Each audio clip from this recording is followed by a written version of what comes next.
নরসিংদী শিবপুরের মুসলমান পুটিয়া বাজারের এলাকায় বহু মানুষ, ও মুসলমান এলাকার বহু মানুষ কবরে মাটির নিচে চলে গেছে, আর কোনদিন তারা ফিরে আসে নাই। এই দেশের বহু আম গাছের তলায় কতজনের কবর নিশ্চিহ্ন হয়েছে, কোনদিন আর কবরের চিহ্ন খুঁজে পাওয়া যাবে না। বাগানের নিচে কতজনের কবর হারিয়ে গেছে, আর কোনদিন ওই কবর খুঁজে পাওয়া যাবে না। এমনও মানুষের কবর আসলে আর ওই কবরের পাশে দাঁড়ানোর মতো কোনো মানুষ নাই। আর এমনও মানুষের কবর আছে যাদের সন্তানরা ওই কবরের পাশে দাঁড়ায় না, সন্তানদের হাতে সময় নাই, আপনজনদের হাতে সময় নাই। এই সব কবরওয়ালারা আজকের মাহফিল খানা দেখে বিরাট বড় খুশি হয়ে গেছে। আল্লাহু আকবার, নারা হয় না, আর জোরে বলেন আল্লাহু আকবার। কবরওয়ালাদের কাছে কোনো আটটুসি নাই, ওরা কিন্তু এটা বুঝতেছে না যে আটটুসির মাহফিল, আমাদের জন্য দোয়া হবে না। কবরওয়ালাদের কাছে কোনো আটটুসি নাই। অনেক ভাইদের অন্তরে আসতে পারে এটা আটটুসির মাহফিল, আমরা কেমনে যাব, আমি কেন যাব, কিন্তু কবরওয়ালাদের কাছে কোনো আটটুসি নাই। তাদের একটাই চিন্তা, মাহফিল যার হোক ওই মাহফিল থেকে আমাদের জন্য দোয়া হবে। কথা বলেন ঠিক কিনা?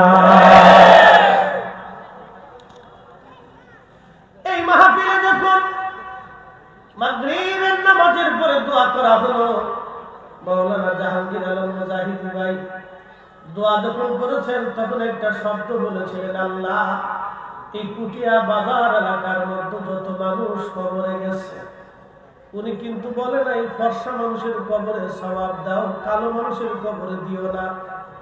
উনি কিন্তু বলে নাই আল্লাহ ধনীর কবরে নেকি দাও, গরিবের কবরে দিও না। উনি কিন্তু বলে নাই আল্লাহ রাজনীতি যারা আমলিক করে তাদের কবরে সওয়াব দাও, বিএনপির কবরে সওয়াব দিও না। উনি কিন্তু বলে নাই আল্লাহ আটটুসি ওয়ালাদের কবরে সওয়াব দাও, সর্বনায়ালার কবরে সওয়াব দিও না। উনি কিন্তু বলে নাই আল্লাহ ফরদুর আলার কবরে সওয়াব দাও, সরসিনার কবরে দিও না। একটাই কথা, আল্লাহ তোমার বান্দা যারা পরিমাণ ঈমান নিয়ে যারা কবরে গেছে, আল্লাহ সবার কবরে পুটিয়ার কবরবাসীর কবরের মধ্যে সওয়াব দিয়ে দাও। উনি কিন্তু বলেন আল্লাহ মাহফিলে যারা আসে নাই তাদের সওয়াব দিও না, যারা আইছে তাদেরকে দাও। আমরা দোয়ার সময় কিন্তু কাউরেই বাদ দেই না। কথা বলেন ঠিক কিনা?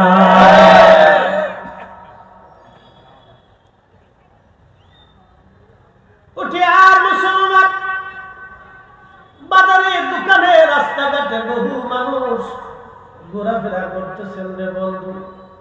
দিন শেষ হয়ে গেলে দিন আর পাওয়া যায় না। আজকের যে জীবনের সন্ধ্যা নামলো, আগামী দিন কারো জন্য সকাল আর উদয় হবে না, সকাল হওয়ার আগে সে চলে যাবে। ইন্না লিল্লাহি ওয়া ইন্না ইলাইহি রাজিউন। নিশ্চয় আমরা আল্লাহর জন্য আবার ফিরে চলে যাব আল্লাহর কাছে। ছিলাম আল্লাহর কাছে রূহের জগতে, আমরা রূহের জগতে একসময় এরকম ছিলাম একসাথে। আজকে দুনিয়ার জগতে আমরা একসাথে আইছি। রূহের জগতে আল্লাহ দুনিয়া থেকে ওলি হবে, রূহের জগতে মনোনীত হয়েছে। ওলিয়া কে হবে, রূহের জগতে মনোনীত হয়েছে। আর খুশি হুজুর আল্লাহর ওলি হবে, রূহের জগতে মনোনীত হয়েছে। ওই ওলির কাছে কারা যাবে, রূহের জগতে মনোনীত হয়েছে। ভাগ্য যার ভালো তারা শাহজালালের কদমে যায়, নসিব যার ভালো সে শাহপরানের কদমে যায়, তকদির যার বুলন্দ সে আল্লাহর ওলিদের কদমে ধন্না দেয়। কথা বলেন ঠিক কিনা? উঠিয়ার মুসলমান দেশে বন্ধু বান্ধবের জন্য আপনারা দেওয়ানা হয়ে যান। বন্ধুরে না দেখলে বন্ধুর ঘুম আসে না। বিয়ে করতে যাবে বন্ধু ছাড়া বিয়ে করতে যায় না। বিদেশ যাবে, বন্ধুর সাথে সময় না দিলে বিদেশে যাইতে মন চায় না। কিন্তু দুনিয়াতে এমন এক বন্ধু বানাইলেন, আপনি মরে যাওয়ার পরে বন্ধু একটা দিনের জন্য আল্লাহর দরবারে হাত বাড়ায় নাই। কিন্তু আমার পীর মুর্শিদের মুরিদরা এমন এক বন্ধু হুজুর বলে দিয়েছেন, বাবা বিনা সুতার মালা গাইতে দিলাম। এমন একটা বন্ধু কবরে চলে গেছে, আজও পর্যন্ত আমরা ভুইলা যাই না। কি কথা বললেন? আমরা ফাতিহার ভিতরে স্মরণ রাখছি, নফল নামাজে স্মরণ রাখছি, মাহফিলের ময়দানে আমরা স্মরণ রাখছি। আল্লাহ আপনার পীর ভাই পীর বোনরা যারা কবরে গেল, কবরগুলি জান্নাতের বাগান বানায় দাও। নফল নামাজের সওয়াব কবরে পৌঁছাও, ফাতিহা শরীফের সওয়াব কবরে পৌঁছাও, কোরআনের সওয়াব কবরে পৌঁছাও, মাহফিলের সওয়াব কবরে পৌঁছাও। এর চাইতে বড় বন্ধু দুনিয়াতে আর কেউ হইতেই পারে না। কথা বলেন ঠিক কিনা?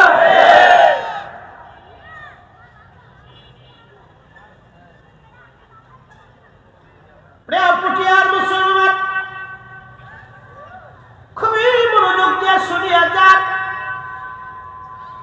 এ জমিন আল্লাহ, আসমান আল্লাহ, হায়াত মউত আল্লাহর হাতে। পৃথিবীর কোন পার্লামেন্ট থেকে রিজিক বরাদ্দ হয় না, রিজিক বরাদ্দ হয় আল্লাহর পার্লামেন্ট থেকে। কি কথা ঠিক কিনা? রিজিক কিন্তু আসে আল্লাহর পার্লামেন্ট থেকে, ইজ্জত আসে আল্লাহর পার্লামেন্ট থেকে, ইজ্জত ছিনায় নেওয়া হয় আল্লাহর পার্লামেন্ট থেকে, রাজত্ব আছে আল্লাহর পার্লামেন্ট থেকে, রাজত্ব ছিনায় নেওয়া হয় আল্লাহর পার্লামেন্ট থেকে।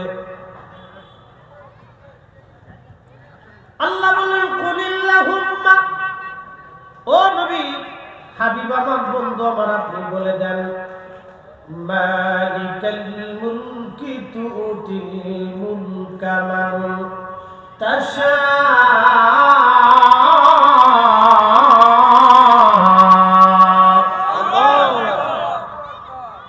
হুজুর আপনি বলে দেন, আমি যাকে খুশি রাজত্ব দান করি, যার কাছ থেকে খুশি আমি আল্লাহ রাজত্ব ছিনাই নেই। وتنزع الملك ممن تشاء وتعز من تشاء وتذل من تشاء। আমি যাকে খুশি তাকে ইজ্জতওয়ালা বানাই, যার কাছ থেকে খুশি আমি মওলা তার ইজ্জত ছিনাইয়া নেই। আজ 800 বছর ধরে শাহজালাল রাহমাতুল্লাহ আলাইহির মাজার জিয়ারত হয়। পৃথিবী যদি আরো 800 বছর থাকে, শাহজালালের মাজার জিয়ারত হবে। পৃথিবীর সব আলেমরাও যদি ফতোয়া দেয়, আল্লাহর ওলির জিয়ারত বন্ধ হবে না, হবে না, হবে না। কথা বলেন ঠিক না? আহত করে বলেন ঠিক না?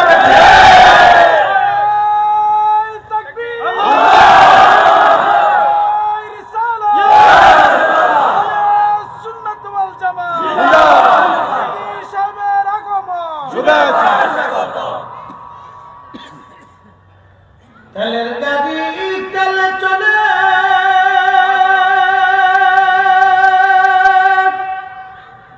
হাওয়ার গাড়ি হাওয়ায় উড়ে, বিনা তেলে চালায় গাড়ি সুলাইমান।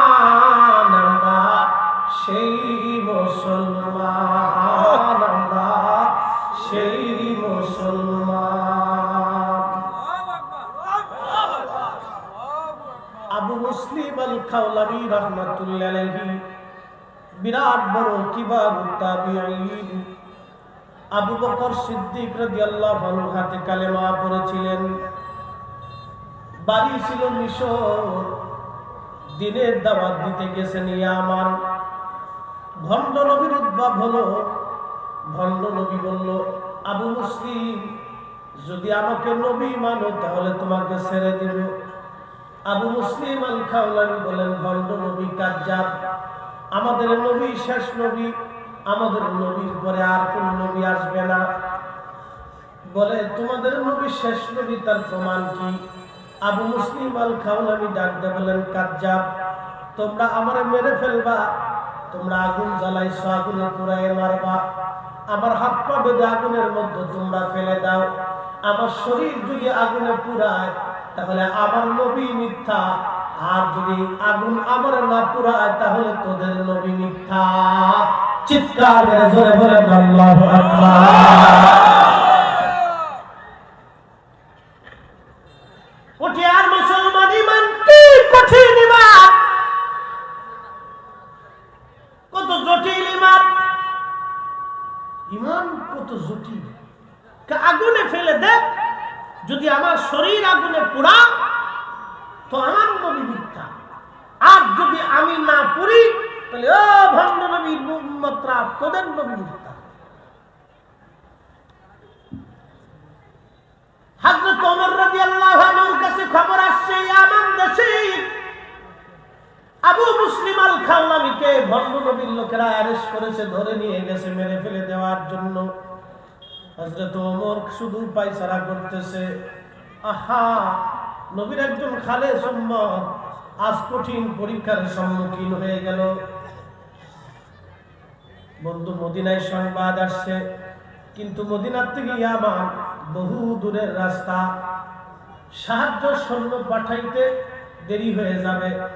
হযরত আবু মুসলিম আল খাওলামিকে ভণ্ড নবীর লোকেরা হাত পা গুলি বেঁধে নিয়ে আগুনের মধ্যে ছেড়ে দিল।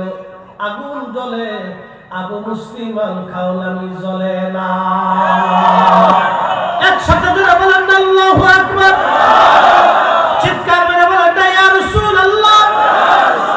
নবীর উপরে ঈমান আনলে সেইভাবে নবীর উপরে ঈমান আনতে হবে। নরসিংদীবাসী সামাম পৃথিবীর সব এক পাশে দিয়ে দিবেন, সব ফেরেশতা, সব জিন, সব মানুষ, সব নবী, সব রাসূল, সব মাখলুক, সব সৃষ্টি এক পাল্লায় দিয়ে দিবেন।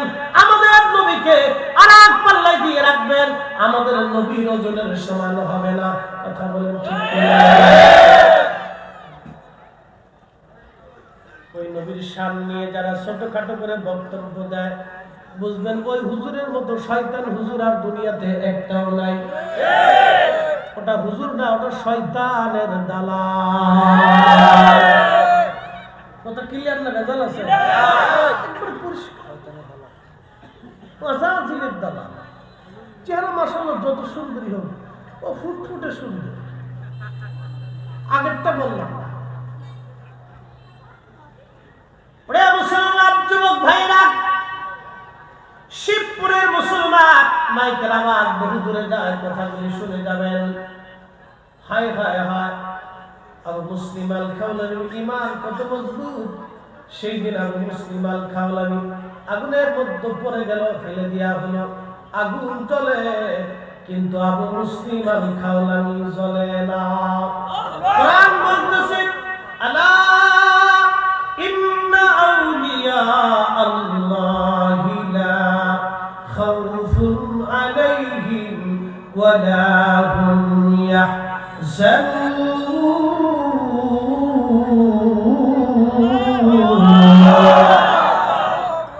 কোরআনের উপরে কোন দলিল আছে?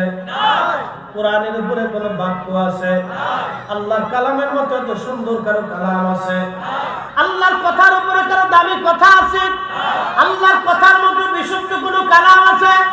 আল্লাহর কালামে, আল্লাহর জবানে আল্লাহ নিজে বলতেছে আলা, সাবধান সাবধান সাবধান, ইন্না নিশ্চয় আউলিয়া আল্লাহি, আমার ওলি যারা, বন্ধু যারা, লা খাউফুন কোন ভয় নাই, ভয় তো নাই, ওয়ালা হুম ইয়াহজানুন তাদের চিন্তাও নাই, ভয় তো নাই, চিন্তাও নাই, ভয় তো নাই, চিন্তাও নাই। একসাথে জোরে বলবেন কি মারহাবা। বাংলাদেশ স্বাধীন করছে কারা?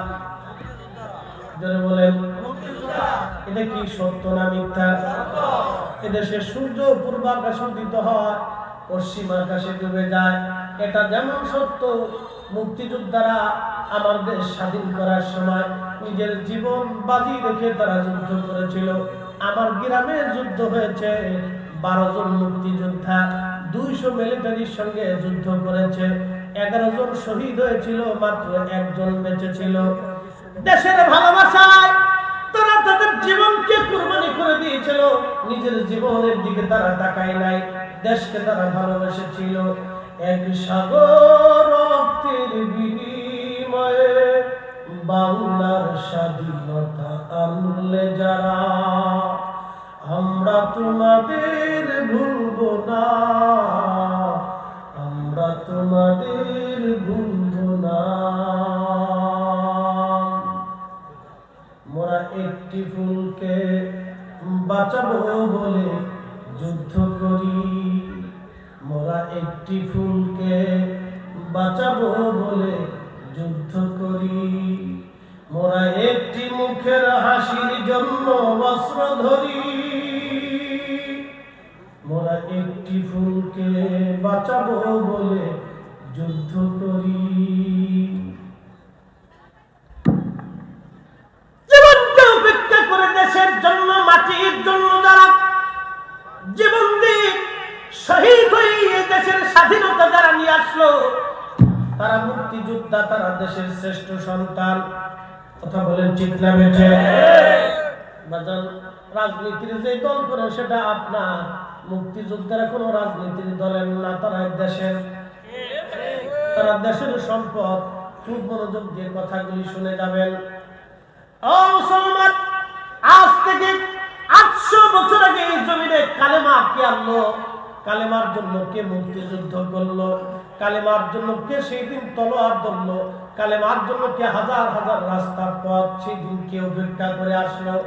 বৃষ্টি আর বিরাট বড় নদী, বিরাট বড় পথ সুদূর ইয়ামান হয়ে বাংলাদেশে আসলো, ইয়ামান দিয়ে সৌদি আরব হয়ে, এরপরে ইরাক হয়ে, ইরান দিয়ে পাকিস্তান হয়ে, এরপরে ভারত হয়ে বাংলাদেশ, হাজার হাজার মাইল পথ অতিক্রম করে এই জমিনে 360 জন আল্লাহর ওলি এসেছিলেন কালেমার একটা পতাকা কাঁধে নিয়ে। এই পতাকার নাম লা ইলাহা ইল্লাল্লাহু মুহাম্মাদুর রাসূলুল্লাহ সাল্লাল্লাহু আলাইহি ওয়াসাল্লাম। আজকে ওরা কারা এই কালেমার মধ্যে ভুল ধরে? ওরা কারা বুকে হাত বেঁধে নামাজ পড়ে ওরা বলল এই কালেমার মধ্যে ভুল আছে, মুহাম্মাদুর রাসূলুল্লাহ পাশাপাশি লেখা যাবে না, পাশাপাশি শিরিক। আরে শাহজালাল তো আজ থেকে 800 বছর আগে কালেমা আনছে। শাহজালালের দেওয়া কালেমাকে যারা ভুল ধরে, শাহজালাল ইয়ামানি কে? তিনি তো শুধু ইয়ামানি না, তিনি হাসানি ওয়াল হুসাইনি। হাসান আর হুসাইনিকে, ইমাম হাসান আর হুসাইনের সরাসরি রক্ত, সরাসরি বংশ, সরাসরি আওলাদ।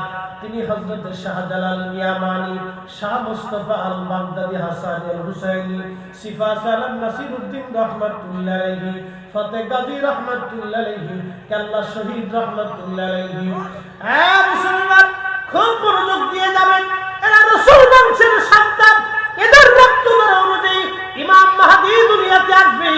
আল্লাহ রাসূল বললেন, ও আমার উম্মতেরা তোমরা শোনো, পৃথিবীর হায়াত যদি একদিনও বাকি থাকে, ওই একদিন থেকে আল্লাহ 1001 বছরের সমান করে আল্লাহ পৃথিবীতে ইমাম মাহদীকে দুনিয়াতে আনবে। ইমাম মাহদী দুনিয়ার অন্য কোনো রক্তের মধ্যে আসবে না। আমার ফাতেমার 2 আওলাদ হাসান আর হুসাইনের রক্তের মাধ্যমে আমার মাহদী দুনিয়াতে আসবে। ইমাম মাহদী 40 বছর বয়স পর্যন্ত সে মাঠে ময়দানে উট দুম্বা ছাগল ভেড়া চড়াবে, মরুভূমির মধ্যে বেদুইন পল্লীতে তার জন্ম হবে।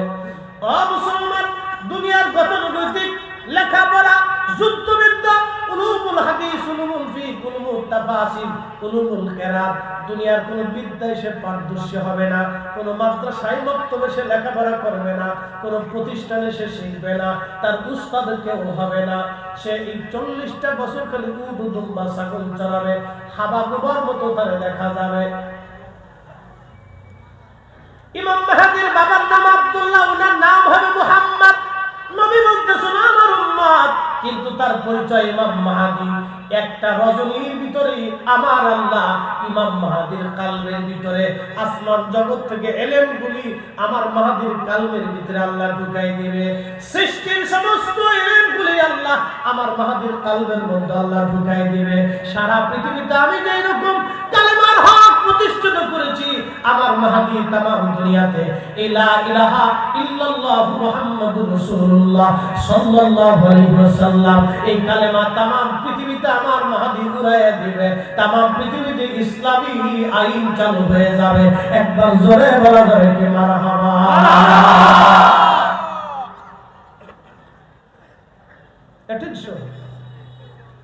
এতগুলি কথা কেন বললাম ইমাম মাহদী আসবে হাসান আর হুসাইনের রক্তে শাহজালাল আমানু হাসান হুসাইনের রক্তে কথা কোন না কেন জোরে বলেন আরো জোরে 360 আউলিয়ার অনেকেই হাসান হুসাইনের রক্তে কেউ যদি দাবি করে আমি সাইয়্যিদ নবী বংশের সন্তান আর যদি দেখেন বিড়ি টানে তাহলে বুঝবেন নবীর বংশের না কি কথা বলেন কেউ যদি বলে আমি সাইয়্যিদ নবীর বংশের নামাজ যদি না পড়ে তাহলে বুঝবেন এটা নবীর বংশের না এটা শয়তানের বংশের আস্তে বলেন কেন জোরে বলেন নবীর বংশের যারা সরাসরি আল্লাহর নবীর রক্তের যারা থাকবে তারা থাকবে পূত পবিত্র তাদের চেহারার দিকে তাকাইলেই বোঝা যাবে তারা আল্লাহর নবীর বংশের তাদের কার্যাবলীতেই বোঝা যাবে তারা রাসূল বংশের তাদের রক্তের ভিতরে নবীর রক্ত প্রবাহিত হয় হাসান হুসাইনের রক্ত প্রবাহিত হয় শিবপুরের মুসলমান শুনিয়া যান সময় আমার খুব এখান থেকে সেরে আমি 2500 যাব 2500 সেরে আমি আমার রায়পুরে যাব কালকে 3টা করছি জোহরের পর থেকে রাত 1টা 2টা পর্যন্ত আজকেও 3টা কালকে 2টা তারপরে দিন 3টা বিরাম নাই গুনান আজকে 4 ঘন্টা ঘুমাইছি গতকাল 5 ঘন্টা আপনারা ভাবেন ফরিদি সাহেব চেহারা তো ভালোই মাশাআল্লাহ দেখা যায় আসলে এই কথা বলার শক্তি আমরা যোগাইতে পারি না শক্তি যিনি দেন সেই মালিকের নাম আল্লাহ বরকত আমি এক জায়গা থেকে খাইছি পাইছি আমার পীরের বাড়ি 12 বছর 12টা বছর আমি আমার পীরের বাড়ির তাবারক খাইছি 12 বছর খেয়ে খেয়ে খেয়ে খেয়ে মানুষ হয়েছি 12 বছর ধরে খাইছি 12 বছর একটা দিনের জন্য ওই তাবারকের প্রতি আমার বিতৃষ্ণা আসে নাই আজকে সত্য কথা বলে দিয়ে যাই ওই খানার প্রতি একটা দিনের জন্য আমার বিতৃষ্ণা আসে নাই নরসিংদীর মুসলমান শুনিয়া যান কেন ইতিহাস আজকে টান দিলাম 800 বছর আগে দিন এই দেশে শাহজালালের কাঁধে বর করে এই জমিনে কালেমা আসছে দিন আসছে শাহজালাল রাহমাতুল্লাহ আলাইহি নামাজ শিখাইলেন এইভাবে বুঝে যাবে দলিল আমি কি বলবো দলিল আমার ঘরে বহুত আছে 38 টাকা দিয়ে কিতাব দলিলের কোনো শেষ নেই আজকে আপনাদেরকে পরিসংখ্যান থেকে আরএস সিএস বিএস এসে খতিয়ার নাম্বার সহ একবার বুঝিয়ে দিয়ে দিতেছে শাহজালাল রাহমাতুল্লাহ আলাইহি নামাজ পড়লেন এইভাবে উনি যদি নামাজ এইভাবে পড়তেন তাহলে এদেশের 18 কোটি মুসলমান এইভাবে নামাজ পড়তো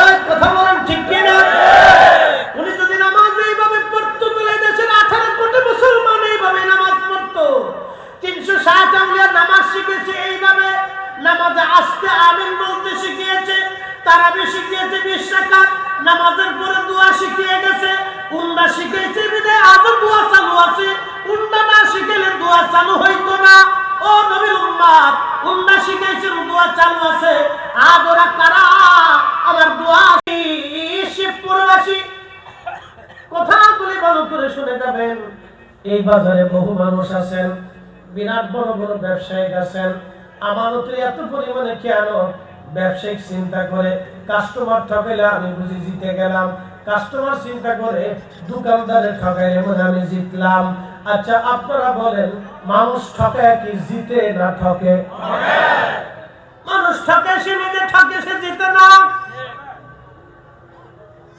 যে মানুষ ঠকায় সে নিজে ঠকে সে জিতে না যে মানুষ ঠকে সে নিজে ঠকে সে জিতে না হযরত ঈসা আলাইহিস সালাম ডাক দিয়ে বলেন ও আল্লাহর বান্দা বাকি রুটিটা কোন জায়গায় গেল বলে হুজুর আমি কইতে পারি না। দেখেন কত বড় ডাকাত। হযরত ঈসা আলাইহিস সালাম তার সাথে নিয়ে আবার রওনা দিলেন। বহুদূর যাওয়ার পরে ঈসা রুহুল্লাহ আলাইহিস সালাম একটা হরিণকে দেখলেন, দুইটা বাচ্চা নিয়ে রওনা করছে। হযরত ঈসা নবী হরিণের বাচ্চাকে ডাকলেন, এদিকে আসো। একটা হরিণের বাচ্চা আল্লাহর নবীর সামনে দৌড়ায় চলে আসলো। একবার জোরে বলা যাবে কি মারহাবা। হরিণের বাচ্চা দৌড়ে আসছে। আমাদের নবী বিশুদ্ধ ঘটনার ভিতরে আসছে। ইমাম বাইহাকি দালাইলুন নবুওয়াতের মধ্যে বিশুদ্ধ সনদে হাদিস খানা লেখছেন, আমাদের নবী একদিন রাস্তা দিয়ে যাচ্ছিলেন। এমন সময় একটা হরিণ, মা হরিণ রাস্তার পাশে বাঁধা ছিল। মা হরিণ নবীকে সালাম দিল, আসসালামু আলাইকা ইয়া রাসূলুল্লাহ। আমার দেশের নজদি মার্কা মুলবিরা এই ঘটনাকে জাল ঘটনা বলে থাকে। কানার ঘরের কানা, কিয়ামত পর্যন্ত টাইম দিয়ে গেলাম। এই ঘটনাকে যদি জাল প্রমাণ করতে পারো, ফরিদি সাহেব হাতে ছুরি পড়বে, ঘড়ি পড়বে না। আর যদি তোমরা প্রমাণ করতে না পারো, তাহলে জুতার বাড়ি একটাও কিন্তু মাটিতে পড়বে না। আমার নবীর ইজ্জতের চাদর ধরে টানলে আমরা মুসলমান বরদাস্ত করব না। কথা কোন ঠিক কি না? নারে তাকবীর, নারে রিসালাত। বিশালী খাজা বাবা ফরিদপুরি, আলহাজ খাজা মিয়া ভাইজান মুজাদ্দিদি, আলহাজ খাজা মেজু ভাইজান মুজাদ্দিদি, নরসিংদী জেলা কর্মী গুরু হযরত মাওলানা মুফতি জহির ইসলাম ফরিদি সাহেব, নারে তাকবীর। এই ঘটনা অনেক সিরাত ব্যক্তিদের কিতাবের মধ্যে লেখা। আমি কয়জনের নাম বলবো? নাম বলতে গেলে ওদের সময় শেষ হয়ে যাবে। পুটিয়ার মুসলমান আপনারা শুনিয়া যান। হরিণ নবীজিকে সালাম দিল। আল্লাহর নবী দাঁড়াইলেন। হরিণ বলে, হুজুর ক্ষমা করবেন, আপনাকে দাঁড়া করাইছি। বলে, কি জন্য দাঁড়া করাইছো? হরিণ বলো। হরিণটা ডাক দেব, ইয়া রাসূলুল্লাহ, একজন লোক আমাকে জঙ্গল থেকে ধরে নিয়ে আসছে। হুজুর আমার দুইটা বাচ্চা আছে, আমার দুইটা বাচ্চা পাহাড়ের মধ্যে কোনায় পড়ে আছে।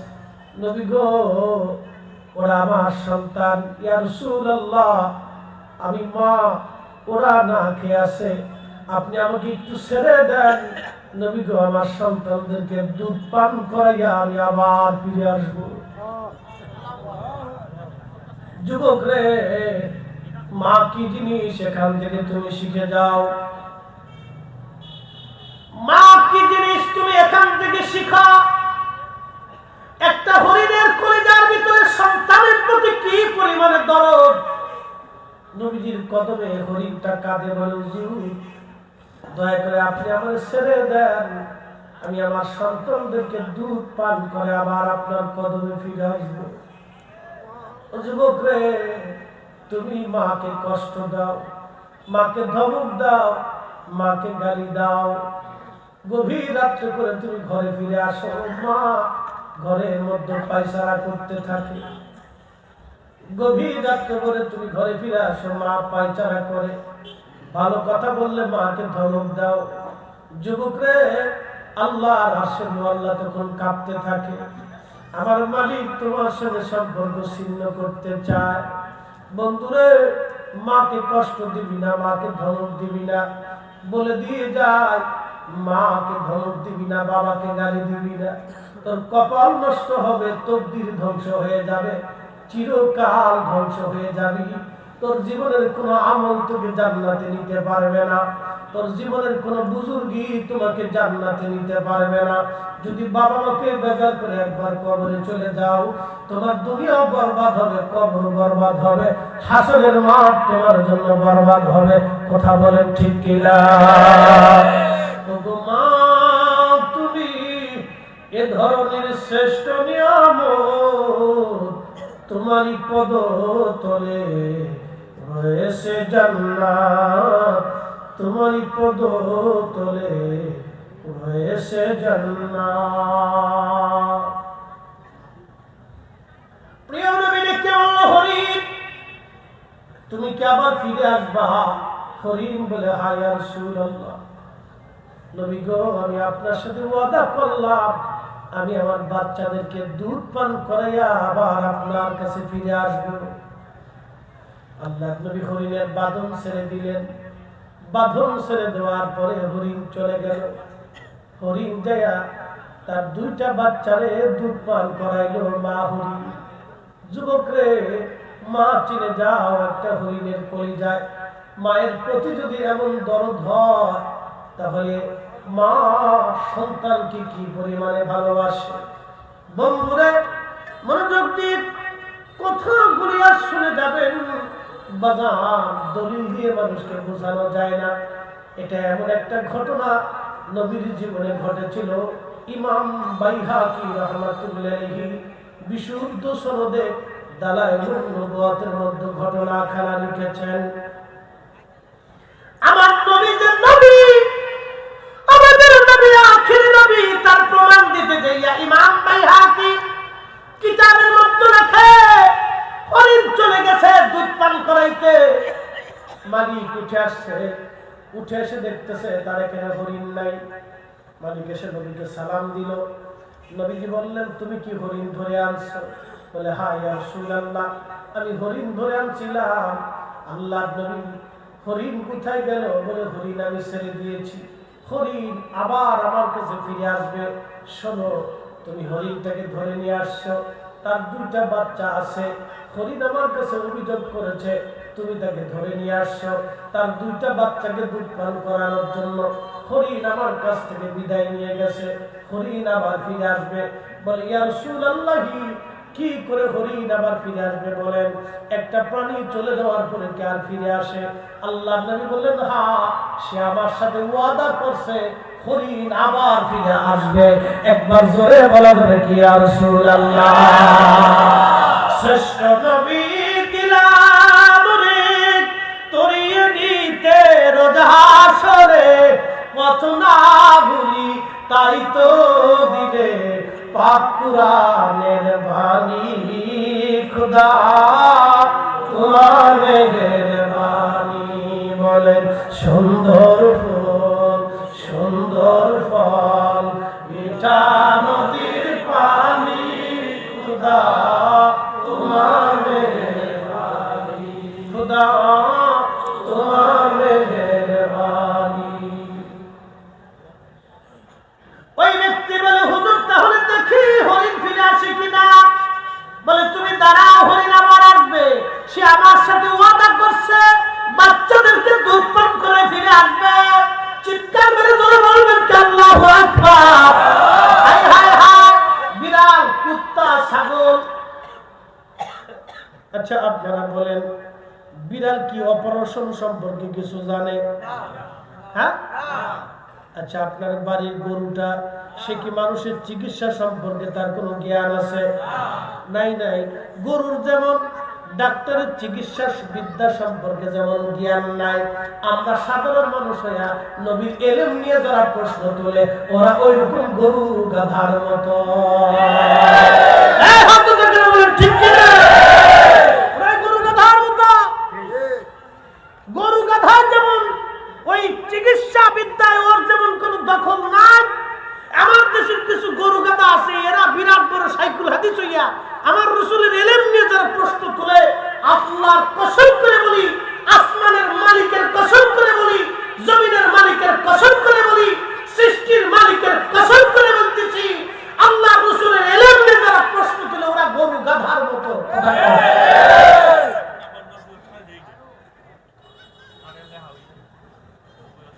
হরিণ চলে গেছে, বাচ্চাদেরকে দুধ পান করাইলো। দুধ পান করে হরিণ ফিরে আসে, বাচ্চারাও হরিণের পিছে পিছে দৌড়ে আসছে। বাচ্চা তো বাচ্চা, মা যেখানে যায় বাচ্চা সেখানে যায়, মা যেখানে যায় সন্তান সেখানে যায়। মা ছাড়া সন্তান থাকতে পারে না। এই জন্য এতিম যারা হয়ে যায়, আল্লাহ নবী বলেছেন, এতিম তোমরা পালো, ওই এতিমের মাথায় তোমরা হাত দাও, এতিমদের তোমরা খাওয়াও। যারা এতিম পালে, এতিম লালন করে, এতিমদেরকে যারা খাওয়ায়, জান্নাতের মধ্যে আমি নবীর কাছাকাছি সাথে সাথে পাশাপাশি তারা জান্নাতের মধ্যে থাকবে। একবার জোরে বলা যাবে কি মারহাবা? তুমি মোদের আশার আলো, তাই তো তোমায় বাসি ভালো। তুমি মোদের আশার আলো, তাই তো তোমায় বাসি ভালো। হৃদয় নামের ফুলদানিতে, হৃদয় নামের ফুলদানিতে গেঁথে রেখেছি প্রেমের মালা।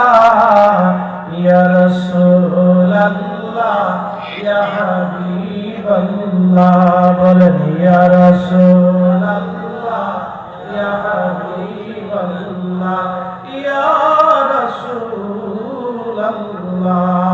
আল্লাহুম্মা সাল্লি আলা, মাশাআল্লাহ, আল্লাহু আকবার। জবাব খুলে আলা আলি সাইয়্যিদানা।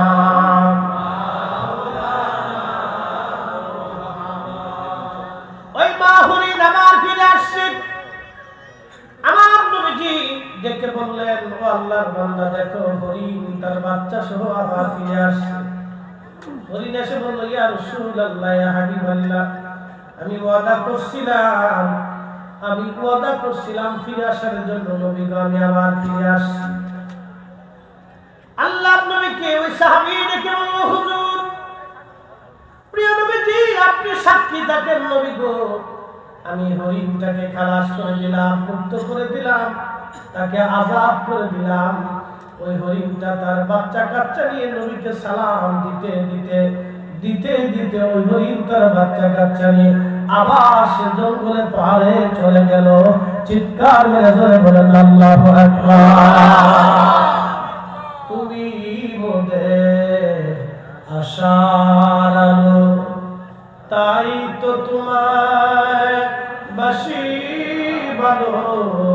তুমি মোদের আশার আলো, তাই তো তোমায় বাসি ভালো। হৃদয় নামের ফুলদানিতে, হৃদয় নামের ফুলদানিতে গেঁথে রেখেছি প্রেমের মালা। ইয়া রাসূলুল্লাহ ইয়া হাবিবাল্লাহ ইয়া রাসূলুল্লাহ ইয়া হাবিবাল্লাহ ইয়া রাসূলুল্লাহ। উঠিয়া বাজারের মুসলমান খুবই মনোযোগ দেন। এইভাবে প্রত্যেকটা প্রাণী বস্তু নবীকে ভালোবেসে গেছে। আহা, গাছের চিহ্ন, মাছের চিহ্ন, পাহাড়ের চিহ্ন, পর্বতের চিহ্ন, পানিতে চিহ্ন, মেঘের চিহ্ন, আবার নবীকে হরিণের চিহ্ন। কিন্তু কিছু মানুষ নবীকে এখনো আমরা চিনতে পারি নাই। কি কথা বলেন ঠিক না? কমিটির ভাইরা বারবার বলছে, হুজুর বেলালের একটু ওয়াজ শোনাবেন। হযরত বেলালের জীবনী আমি বহুবার শুনিয়েছি। কোটি কোটি মানুষ এই ওয়াজ শুনেছে, লাখে লাখে মানুষের চোখের পানি ঝরেছে। হযরত বেলালের ওয়াজ শুনে কত বেনামাজি নামাজি হয়েছে, কত বেনামাজি নামাজি হয়েছে। একদিন আমি বসে আছি, হঠাৎ করে এক ভদ্রলোক যুবক ফোন দিছে, বলতেছে, হুজুর আপনি কি ফরিদি? হুজুর আমি বললাম হ্যাঁ। বলতেছে, হুজুর আমি একটা ছাত্র সংগঠনের সাথে জড়িত ছিলাম, অর্ধেক মুসলমান ছিলাম আর অর্ধেক নাস্তিক ছিলাম। কোন আলেম ওলামা আমি দেখতে পারতাম না, আলেমদেরকে দেখলে শরীরে জ্বালা ধরত। হুজুর নামাজ তো দূরের কথা, এগুলো আমি মানতামই না। দুনিয়া এমন কোন নিকৃষ্ট কাজ নাই আমি জীবনে না করছি। তবে হুজুর আপনার একটা ওয়াজ আমার জীবন পরিবর্তন করে দিয়েছে। আমি বললাম, ভাই কোন ওয়াজটা বলবেন? কি বলে? হুজুর হযরত বেলালের জীবনী নিয়ে যে ওয়াজ করেছিলেন, এই ওয়াজ শুনে আমি কতবার কেঁদেছি আর তওবা করে আমি ভালো হয়ে গেছি।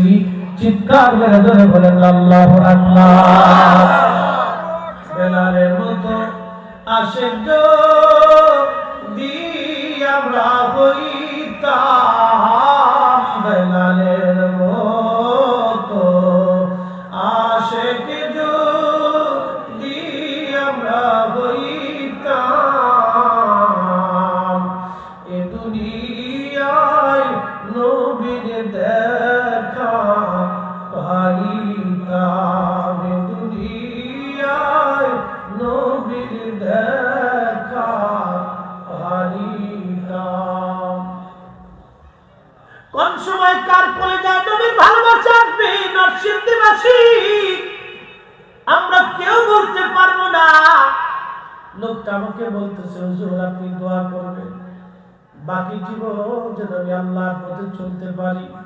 হুজুর বেলালের ওয়াজ যতবার শুনেছি আমি ততবার কেঁদেছি। আমি আমার ভুল বুঝতে পেরেছি, আজ বাকি জীবনটা যেন হকের উপরে চলতে পারি। ও নরসিংদীর পুটিয়ার মুসলমান, খুব মনোযোগ দিয়েন ভাইরা, বারবার অনুরোধ, হুজুর বেলালের একটু ওয়াজ শোনাবেন। একজন সাহাবী, তার নাম বেলাল, বংশ হলো আফ্রিকান, ইথিওপিয়ান, বর্তমান যেটা কেনিয়া, ইথিওপিয়া এই অঞ্চল, ঘানা, কেনিয়া, ইথিওপিয়া এই অঞ্চলটাকে বন্ধ, খুব মনোযোগ দিয়ে। এই অঞ্চলের মুসলমান মানুষ ছিলেন হযরত বেলাল, খুব কালো চেহারা, একেবারে বাজে চেহারা।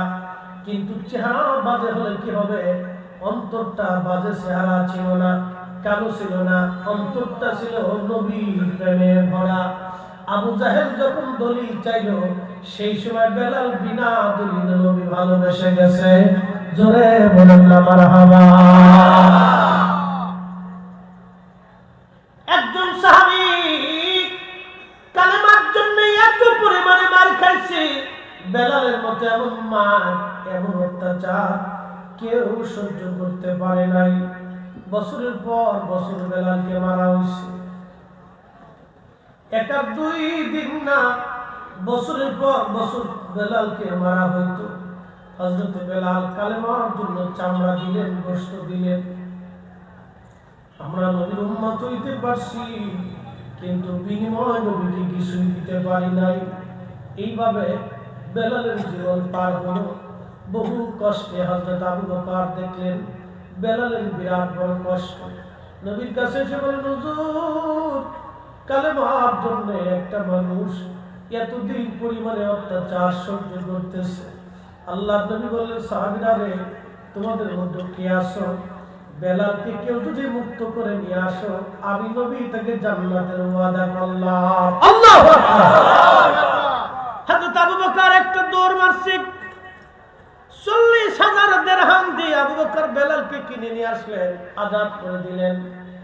হযরত আবু বকর যখন খলিফা, প্রিয় নবীজির ইন্তেকাল হয়ে গেল, যেই দিন থেকে নবীর ইন্তেকাল হলো সেই দিন থেকে বেলাল আর আযান দেন নাই। ওনার জীবনীর মধ্যে আসছে, যখন নবীর ইন্তেকাল হলো তখন থেকে বেলাল আর আযান দেন নাই। একটাই মাত্র কথা, শোনো, আমি যে আযান নবীর শোনাইতাম, আজকে কারে আমি আযান শোনাবো? আযান দিলে নবীজি নামাজে আসতো, বলো আর আযান দিলে কি নবী নামাজে আসবে? যে আযান দিলে নবী নামাজ আসবে না, সে আযান আর আমি দেব না। এরপর থেকে আর কোনদিন বেলাল আর আযান দেন নাই। আবু বকরের কাছ থেকে বিদায় নিয়ে চলে গেছে বেলাল শুধু সিরিয়ার দামেস্ক। চলে যাওয়ার পরে হযরত বেলাল রাদিয়াল্লাহু আনহু বহুদিন পরে ঘুমিয়ে আসে, ঘুমাচ্ছিলেন। বহুদিন পার হওয়ার পরে একদিন নবীজি স্বপ্নে গেছে। স্বপ্নের মধ্যে দিয়ে নবী বলতেছিলেন, বেলাল তুমি আমার সঙ্গে কেমন জুলুম শুরু করছো বলো? কতদিন হলো তুমি আমার জিয়ারতে আসো না রে বেলাল? বেলাল আমি নবীর জিয়ারতে, বেলাল এমন জুলুম তুমি আমার সঙ্গে কেন শুরু করছো? একটু বুঝেন তো, একজন সাহাবী কি পরিমাণে নবীকে ভালোবাসা দিলে নবীজি তাকে স্বপ্নে ডাকার জন্য সিরিয়ার দামেস্কে চলে গেছে।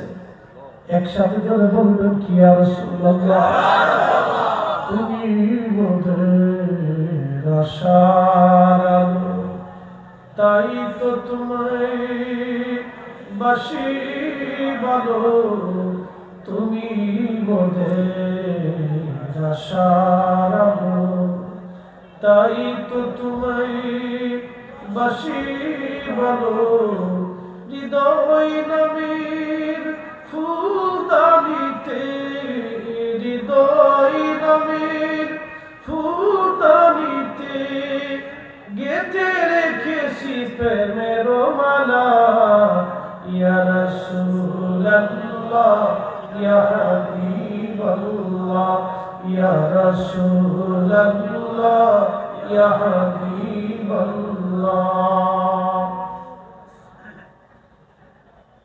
বেলাল স্বপ্ন দেখার পরে আর সহ্য করতে পারেন নাই, সুদূর দামেস্ক থেকে বেলাল রওনা দিলেন। তখনকার দিনের রাস্তা এত সহজ ছিল না। বহুদিন অতিক্রম করে বেলাল মদিনা মুনাওয়ারাতে আসছে। তখন রওজা শরীফ কাঠের জালি দিয়ে ঘিরে রাখা ছিল। রওজা মুবারকের পাশে বসে বসে জালি মুবারকের সঙ্গে মাথা ঠেকি বেলাল গুন গুন করে কাঁদে আর বলে, হুজুর গোলামকে আসতে বলেছিলেন, গোলাম হাজির হয়ে গেছে। ইয়া রাসূলুল্লাহ, আপনি আমাকে আসতে বলেছেন, আমি আসছি। আপনার জিয়ারতে আসতে বলেছেন, গোলাম হাজির হয়ে গেছে। নবী গো, মদিনাতে আযান দিলে আপনাকে দেখতাম, হুজুর আজ আর আপনাকে মসজিদে নববীতে দেখা যায় না। বিনয়ে বিনয়ে হযরত বেলাল বসে বসে কাঁদতেছিল। আপনারা দেখবেন যারা হজে যান, উমরাতে যান, কত প্রিয় নবীর আশিক হাজী আছে রে, রওজা শরীফের গম্বুজ মোবারক দেখার সঙ্গে সঙ্গে চোখের পানি ছেড়ে ছেড়ে কাঁদবে। রওজা শরীফের সামনে গেলে ধৈর্য ধরতে পারে না, হাজী কান্দে। মদিনার থেকে বিদায় হওয়ার সময় রওজা শরীফের দিকে তাকায় তাকায় কান্দে। কত গরিব হাজী আছে বলে, হুজুর জীবনে আর কোনদিন মদিনায় আসার আমার তৌফিক হবে না। বিদায় নেওয়ার সময় কত হাজী কান্দে। নবী না দেখে যদি কলিজায় এমন ভালোবাসা আসতে পারে। আমার নবী যারা আজানে দেখতেন, নামাজে দেখতেন, আমার নবীর পাশে যারা নামাজে দাঁড়াইতেন, আমার নবীর সাথে যারা খাবার খাইতেন, তাদের কলিজায় কি এমন নবীর ভালোবাসা ছিল বুঝেন তো। এবার সাহাবী পাগল বড় হয়ে কাঁদতেছে, নবী গো, গোলামকে আসতে বলছেন স্বপ্নে, নবীজি বিরহ বেদনা সহ্য করতে না পেরে আমি বহু দূরে চলে গেছি। আপনি নবী আমারে ডাকছেন, আমি আসছি। গোলাম আপনার কদমে হাজির হয়ে গেছে। ইতিমধ্যে সাহাবীরা বলে গেছে, নতুন মুয়াজ্জিন আসছে, ডেকে বলল নবীর মুয়াজ্জিন আসছে। সারা মদিনার থেকে সাহাবী বলে গেছে মসজিদে নববীতে। সব সাহাবী শুধু বলে, বেলাল আযান দাও। যে কণ্ঠ দিয়ে নবীরা আযান শুনে, তার সে আযানটা আমরা শোনাও। বেলালের একটাই কথা, সাহাবীরা আযান দিলে নবী নামাজ আসতো, এখন আযান আমি কারে শোনাবো? বলো আযান দিলে কি নবী আসবে? সারা সাহাবীরা অনুরোধ করে, বেলাল আযান দেয় না। আল্লামা ইমাম কিরমানি শরহ বুখারী শরীফের মধ্যে তিনি লিখতেছেন, আল্লামা শাইখ আব্দুল হক মুহাদ্দিস দেলভী মাদারিজুন নুবুওয়াতের মধ্যে তিনি লিখতেছেন, আল্লামা ইমাম তাকিউদ্দিন সুবকি আশ-শিফা ওয়াস সাকামের মধ্যে তিনি লিখতেছেন, এমন সময় বেলাল সাহাবীরা বলল, যাও হাসান আর হুসাইন আছে, নিজেকে নিয়ে আসো। সাহাবীরা দৌড়ায় গেছে হাসান হুসাইনকে আনার জন্য। হাসান হুসাইনকে দেখতে নবীর মতো দেখা যাইত। নানার চেহারা পাইছিলেন দুইজন। দৌড়ায় গেছে হাসান আর হুসেন আসেনি। হাসান হুসেন রাদিয়াল্লাহু আনহু কানার পরে বেলাল রওজা শরীফ থেকে উঠে যাইয়া একবার ইমাম হাসানের বুকের মধ্যে মাথা ঠেকা কান্দে, আবার ইমাম হুসেন রাদিয়াল্লাহু আনহু বুকের মধ্যে মাথা ঠেকা কান্দে। ইমাম হাসান ডাকতে বলতেছে, নানার মসজিদ যে কণ্ঠ দিয়ে নানার আজান শুনাইতা, আজকে মিনারায় যাও, ওই আজানটা আমাদেরকে একবার শুনাইয়া যাও। নবীর পাগল হযরত ইমাম হাসানের এই অনুরোধ করার সঙ্গে সঙ্গে বেলাল দৌড়াইয়া যেই মহিলা বনু নাজ্জার গোত্রের মহিলা সাবির ছাদের উপরে দাঁড়ায় বেলাল আজান দিতেন। মসজিদ নববীর পাশে এক মহিলার ঘরের ছাদ ছিল উঁচা, এই উঁচা ছাদের উপরে দাঁড়ায় বেলাল সারা জীবন আজান দিছে। ওই ছাদের উপরে দাঁড়ায় বেলাল ডাক দিছে, আল্লাহু আকবার, আল্লাহু আকবার, আল্লাহু আকবার,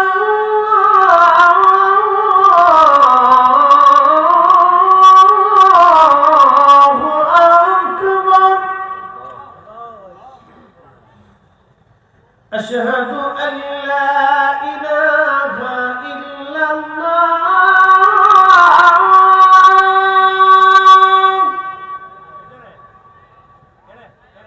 أشهد أن لا إله إلا الله।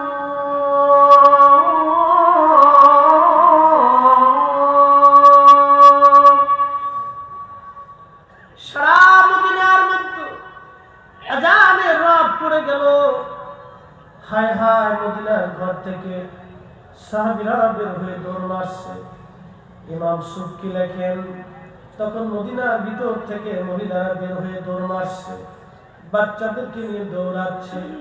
সবার মুখে একটা বুলি, নবী বুঝি ফিরে আসছে, নবী কি ফিরে আসছে, নবী কি ফিরে আসছে। সারা মদিনার সাহাবীরা গুন গুন করে কাঁদতে লাগলো, নবী কি আসছে, নবী কি আসছে।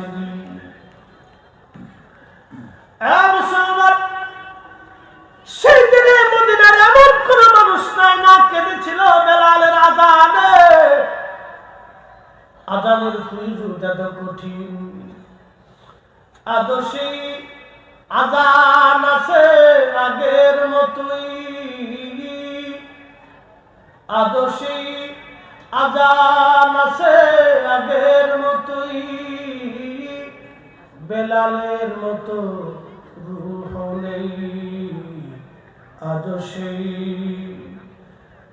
সেই কুরআন আছে আগের মতোই,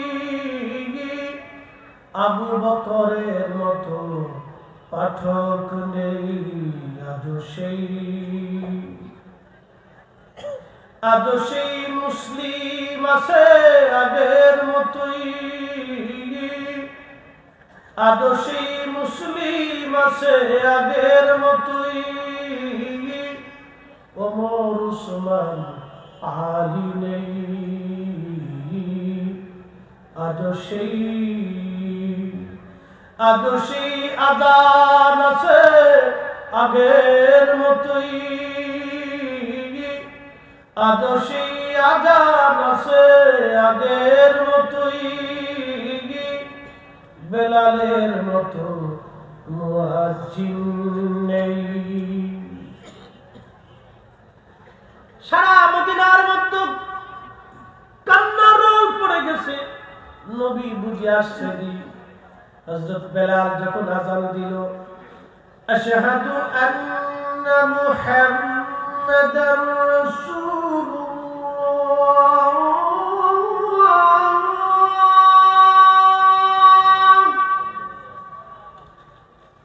এই শব্দটা বলার সঙ্গে সঙ্গে মদিনার মাটিগুলি থরথর থরথর করে কেঁপে উঠছে। চিৎকার মেরে জোরে বলবেন আল্লাহু আকবার।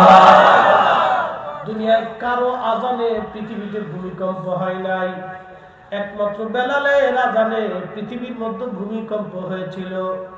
পৃথিবীতে কারো আজানে ভূমিকম্প হয় নাই, কখনো কারো আজানে আর ভূমিকম্প হবে না।